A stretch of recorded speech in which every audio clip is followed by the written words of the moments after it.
Tak suka bangun pagi, mungkin kamu akan suka tinggal di bulan atau ruang angkasa.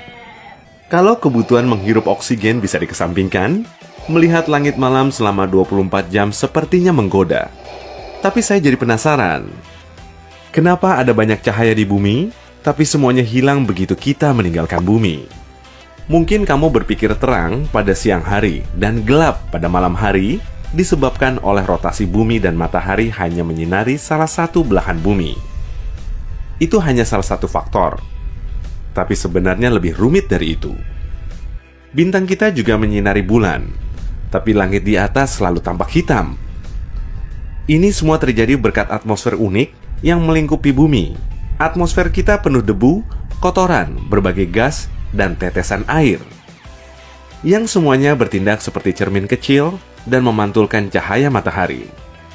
Saat mengenai partikel-partikel kecil ini, cahaya matahari mengalami difusi dan menghasilkan beragam warna. Itu sebabnya kita melihat langit yang biru dan bayangan warna indah lainnya selama matahari terbit dan terbenam. Di tempat lain, kondisinya sangat berbeda. Jika kamu berada di bulan, di mana tak ada atmosfer, langit akan tampak hitam. Kamu akan bisa melihat bintang-bintang meski matahari sedang bersinar selama siang hari di bulan. Hal yang sama berlaku di ruang angkasa.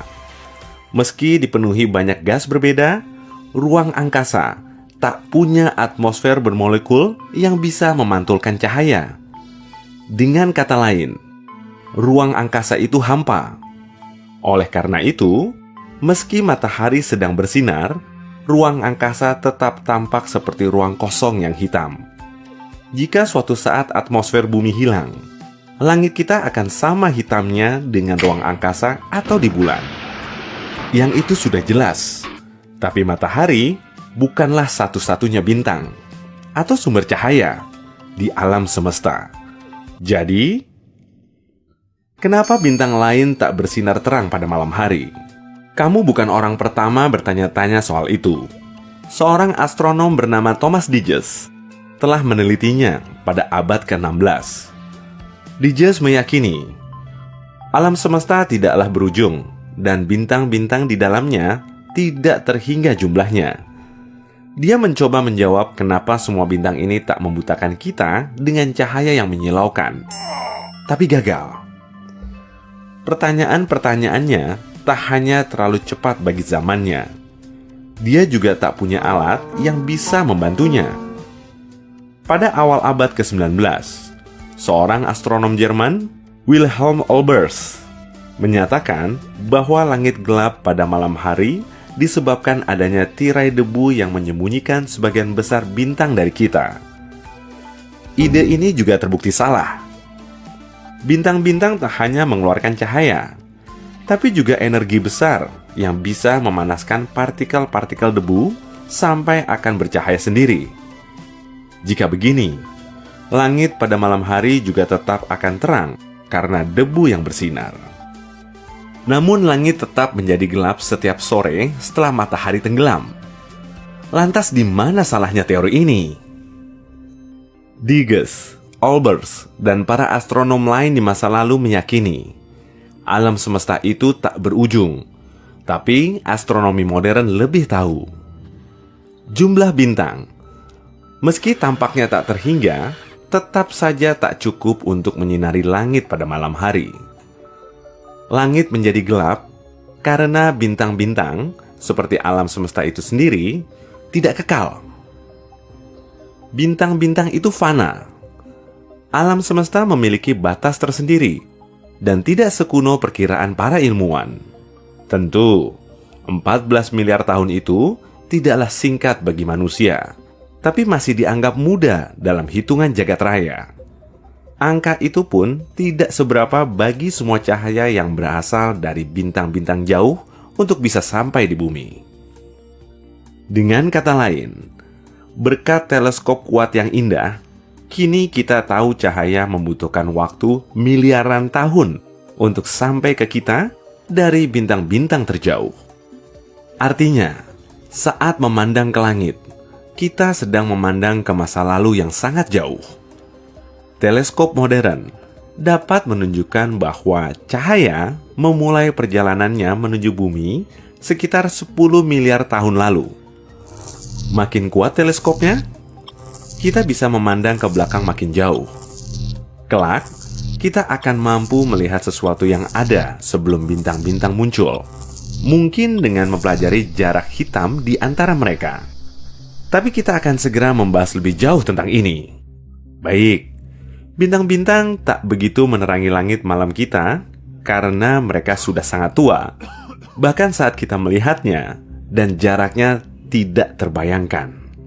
Kalau begitu, maka kenapa bintang yang tak terlalu jauh tidak bersinar seterang matahari? Sekiranya ada ribuan bintang yang jauh lebih dekat daripada bintang yang ada di pinggiran alam semesta. Ada banyak sekali. Mari ambil tetangga terdekat kita di ruang angkasa, Proxima Centauri, sebagai contoh. Bisa dibilang, bintang ini berada di halaman belakang kita. Jaraknya hanya 4 tahun cahaya. Tapi kita bahkan tak bisa melihatnya di langit tanpa teleskop. Alasannya, bintang ini 7 kali lebih kecil dibanding matahari, dan cahayanya hanya 1% dari benderangnya matahari. Tetangga dekat kita yang jaraknya 4 tahun cahaya ini pun masih jauh sekali jaraknya dari kita. 400 triliun kilometer. Sebagai pembanding, matahari besar kita yang terang itu jauhnya hanya 150 juta kilometer dari bumi. Jadi, bintang kita jauh lebih besar dan lebih dekat. Bintang-bintang lain mungkin lebih terang daripada matahari, tapi lebih jauh dari kita. Tapi bukanlah semua bintang jauh itu mengeluarkan setidaknya sedikit cahaya yang bisa dilihat dari bumi? Begini, itu sama seperti menyalakan ribuan lampu halogen. Lampu-lampu ini tak seterang satu lampu LED besar, tapi mengeluarkan sedikit cahayanya. Jadi, mereka memberi kita cahaya, tapi hampir tak terlihat. Ingat, ruang angkasa mungkin kosong dibandingkan atmosfer bumi. Tapi ada banyak gas di luar sana, yang semuanya berputar, membentuk awan, dan bertindak seperti tirai yang menyembunyikan sebagian besar cahaya di Bima Sakti. Itulah sebabnya kita tak bisa melihat semua yang sedang terjadi di galaksi kita. Kita butuh peralatan khusus untuk itu. Tapi ternyata Olbers ada benarnya. Hanya saja tirai yang menutupi cahaya adalah berupa gas, bukan debu. Dari mana teori ledakan dahsyat berasal? Teori ini berpendapat alam semesta dilahirkan dari sebuah ledakan besar 13,8 miliar tahun lalu. Sejak saat itu, segala sesuatunya bergerak menjauh dari titik pusat ledakan itu. Sehingga alam semesta meluas dan objek-objek di dalamnya juga makin menjauh satu sama lain seiring waktu. Sumber-sumber cahaya juga bergerak menjauh dan menyebar, yang berarti ruang angkasa makin gelap dan jumlah area hitam bertambah. Sumber-sumber cahaya ini bergerak dengan kecepatan masing-masing selama miliaran tahun. Dan teleskop satelit kita, secanggih apapun itu, belum mampu melihat jejak pergerakan ini. Bagaimana kita bisa tahu area hitam ini ada, sedangkan para astronom tak bisa melihatnya? Singkatnya, mereka mempelajari bagaimana perilaku objek yang terlihat.